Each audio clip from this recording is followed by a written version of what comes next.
Morning dear students. Today we'll discuss question number 2 of worksheet 5.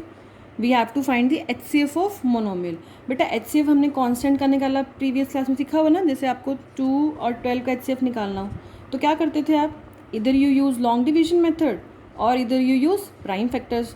तो 2 को क्या लिख सकते हैं, 2 मल्टीप्लाई 1 और 12 को क्या लिखते थे हम, 2 2 ज़ा 4 3 ज़ा 12.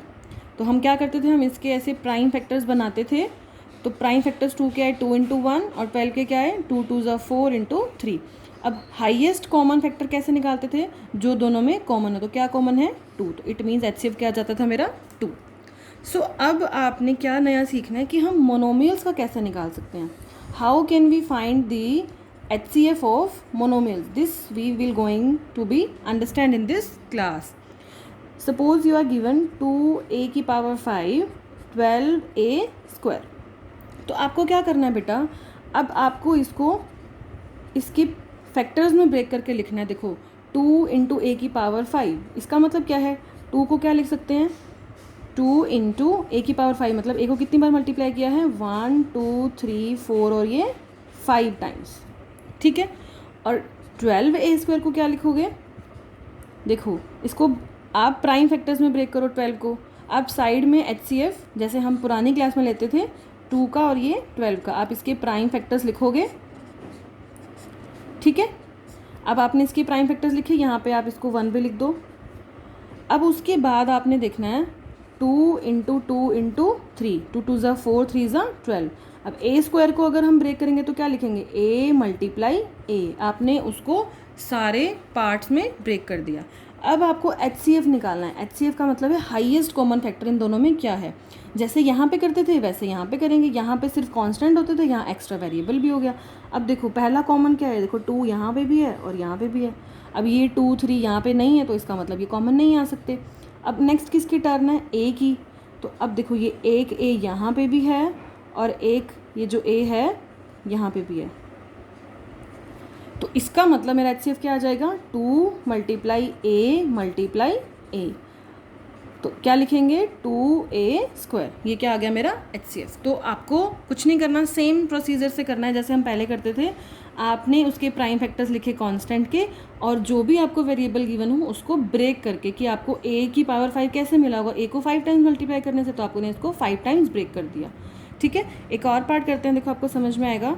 9x³ y and 18x square y cube. अब आपने ऐसे ही लिखना है, देखो 9x³ y और 18x स्क्वायर वाई क्यूब.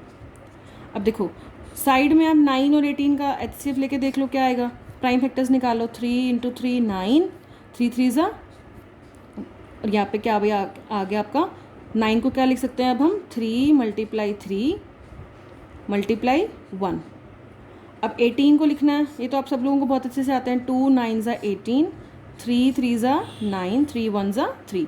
तो 18 को लिख लिया यहाँ पे 2 मल्टीप्लाई 3 मल्टीप्लाई 3 मल्टीप्लाई 1. अब देखो कांस्टेंट का काम खत्म हो गया. अब किसकी टर्न है, वेरिएबल की. अब x की पावर 3 है, मतलब x को कितनी बार मल्टीप्लाई किया है, 3 टाइम्स. 1 2 और 3 टाइम्स. और y को कितनी बार मल्टीप्लाई किया, देखो y की पावर 1 है तो यहाँ पे y को कितनी बार किया होगा, 1 टाइम. अब देखो यहाँ पे करो, x की पावर 2 है, मतलब x को कितनी बार मल्टीप्लाई किया है, 2 टाइम्स.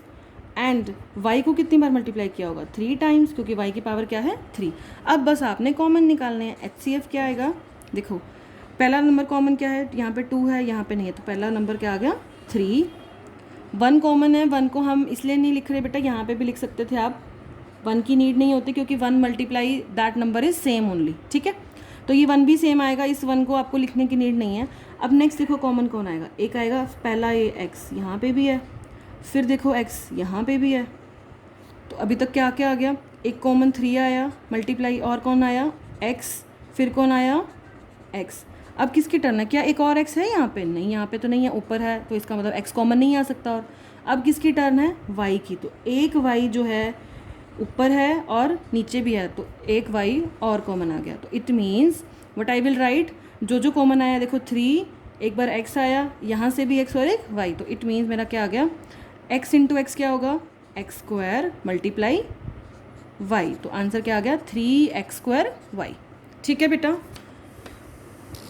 अब आपका है, अब एक और पार्ट करते हैं नेगेटिव वाला, फोर्थ पार्ट है 15a³ माइनस 45a² 150a। ठीक है, तो सबसे पहले क्या करना है आपने, कॉन्स्टेंट्स का प्राइम फैक्टर्स निकाल लो। 3 5 ज़ा 15, 5 1 ज़ा 5 और 45 का। अभी माइनस साइन को इग्नोर करो एक बार। 3 1 ज़ा 3, 3 5 ज़ा 15, 3 5 ज़ा 15 एंड 5 1 ज़ा 5। अब 150 को भी ऐसे ही ब्रेक कर दो। 2 7 ज़ा 14 एंड 2 5 ज़ा 10 एंड फिर किस पे जाएगा, 3 पे। 3 2 ज़ा 6, 3 5 ज़ा, अब किस पे जाएगा, 5 पे। तो ये आपने क्या निकाल लिया, इसके प्राइम फैक्टर्स। अब आप ऐसे ही इसको लिखोगे 15a³ 45a² 150a। ठीक है, अब देखो 15 को कैसे लिखा है, 3 × 5 × 1 भी लिखना है तो लिख लो। 3 × 3, हम 1 को इसलिए इग्नोर करते हैं बेटा क्योंकि हम यहाँ पे प्राइम फैक्टर्स की बात कर रहे हैं। तो अगला क्या लिखोगे, 3 × 3 × 5 और यहाँ पे क्या आएगा, 3 × 2 × 5 × 5। कॉन्स्टेंट्स का काम डन हो गया। ठीक है, और ये माइनस साइन को अभी बताती हूँ इसका क्या करेंगे। अब देखो a³ है, a³ कैसे आया है, a को कितनी बार मल्टीप्लाई किया, 3 टाइम्स। a² का मतलब क्या है, a को कितनी बार मल्टीप्लाई किया, 2 टाइम्स। और यहाँ पे सिर्फ a 1 टाइम है तो यहाँ पे कितनी बार आएगा, 1 टाइम। अब आपको क्या निकालना है, HCF। अब कॉमन ढूंढना शुरू करते हैं। अब ये जो माइनस साइन है ना, इसको एज इट इज़ लिख दो यहाँ पे, क्योंकि देखो अगर मैं यहाँ माइनस नहीं लगाऊंगी तो ये मेरा जो नंबर है पॉजिटिव आ जाएगा, लेकिन हम -45 की बात कर रहे हैं तो यहाँ पे आप एक नेगेटिव लगा दो।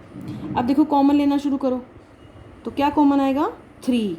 ये माइनस के साइन को इसलिए कह रहे हैं इग्नोर करने को बेटा। देखो -3 कॉमन कब आता है, जब यहाँ पे भी -3 होता है, यहाँ पे भी सिर्फ 3 कॉमन आया है क्योंकि इसके पास भी 3 है, इसके पास भी 3 है और इसके पास भी है। इसको -1 एज ए हमने रख लिया, तो क्या आ गया अब यहाँ पे 3।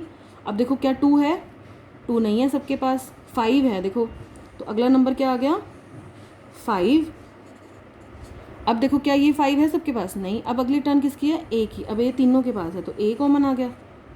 अब कुछ और है कॉमन लेने के लिए जो तीनों के पास हो, इसके पास तो कुछ बचा ही नहीं, तो इट मीन्स ये हमारा क्या आ जाएगा आंसर। तो 5 3 ज़ा 15 × a दैट इज़ 15a। तो नेगेटिव अगर आपका कोई एक्सप्रेशन a का आ जाए तो ध्यान रखना आपके HCF पे उससे कोई डिफरेंस नहीं आएगा। तो आपने अभी क्वेश्चन जो सेकंड है कंप्लीट करना है।